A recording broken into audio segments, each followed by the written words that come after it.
آج بڑے بڑے بندے سوشل میڈیا پر بیٹھ کر ایک سوال اٹھاتے ہیں کہ اگر نبی معظم کچھ کر سکتے ہوتے، امت کی کوئی خیر خواہی کر سکتے، کسی کا کوئی سنوار سکتے تو کربلا میں حسین کا سنوارتے۔ اگر علی کو تم مشکل کشا مانتے ہو تو مولا علی کی اپنی اولاد کربلا میں ایسے رل گئی، انہوں نے وہاں کیوں نہیں مدد کی؟ میں سمجھانا چاہتا ہوں ایک طالب علم ہونے کے ناطے سے، دیکھیں کہ زندگی کے دو پیٹرن اللہ نے خلق کیے ہیں۔ من کل شیء خلقناہ زوجین، ہر چیز کا اللہ نے جوڑا بنایا، اس جوڑے میں کسی ہستی کی زندگی میں ایک اس کا مقام ہوتا ہے اور ایک اس کا امتحان ہوتا ہے۔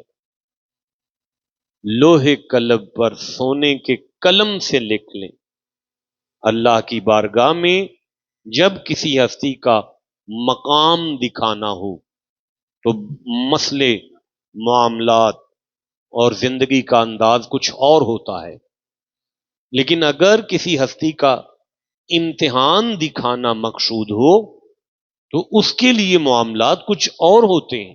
ہم نے میرا خیال ہے کوئی تیسری چوتھی سے لے کر 10ویں 12ویں تک ایک واقعہ پڑھا سیرت کی کتب میں۔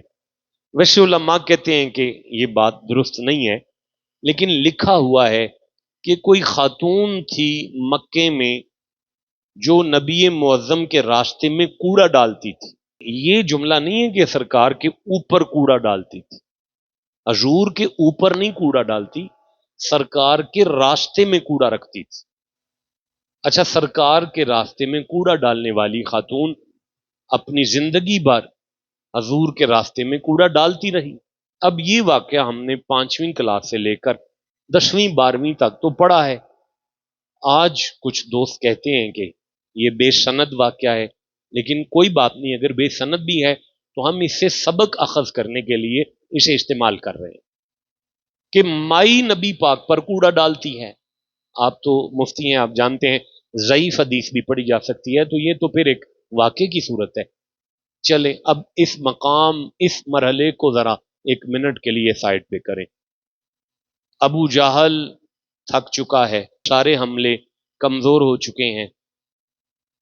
ابو جہل نے یمن میں خط لکھا، یمن میں حبیب ابو جہل کا دوست ہے، وہ دوست خط پر مکہ پہنچا، بات ہوئی، اس کے ساتھ میٹنگ ہوئی مکے کے سارے کافروں کی۔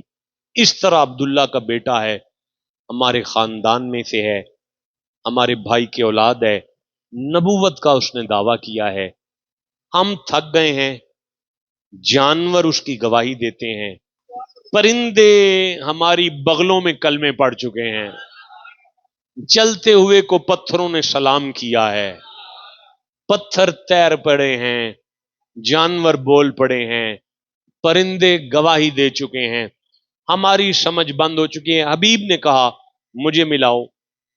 اب جب کہا مجھے ملاؤ تو ابو جہل حبیب کو بڑی دیر سمجھاتا رہا، مل لو، لیکن جب آئیں تو اٹھنا نہ، جب آئیں تو اٹھنا نہ۔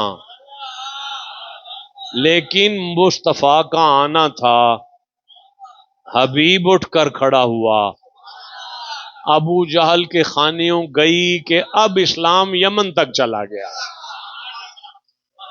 حبیب نے نبی معظم کی بارگاہ میں عرض کیا 2 باتیں۔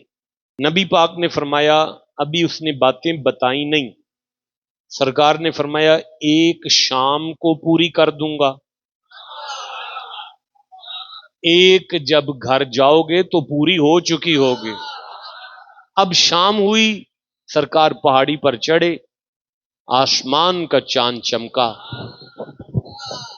آمینہ کے چاند نے ہاتھ اٹھائے، انگلی کے ساتھ چاند کو 2 ٹکڑے کیا، آدھا چاند دائیں طرف آیا، آدھا چاند بائیں طرف آیا، چاند کے 2 ٹکڑے ہو گئے، پھر چاند جڑ گیا، آسمان سے چاند کے 2 ٹکڑے کر دیے، لیکن مائی کو انگلی کا اشارہ کر کے چبارے سے تون کے پرنے زمین پر نہیں پھینکا. نہیں، وہ جو مائی تھی، وہ جو راستے میں کوڑا ڈالتی ہے، جو انگلی کے اشارے سے چاند کے 2 ٹکڑے کر سکتے ہیں، وہ مائی کو انگلی کا اشارہ کر کے تون پرنے زمین پر نہیں پھینک سکتا ہے. چاند توڑ دیا ہے، مائی کو کچھ نہیں کہا، تاکہ امت کو سمجھ آ جائے مقام ہو تو بات اور ہوتی ہے، امتحان ہو تو بات اور ہوتی ہے.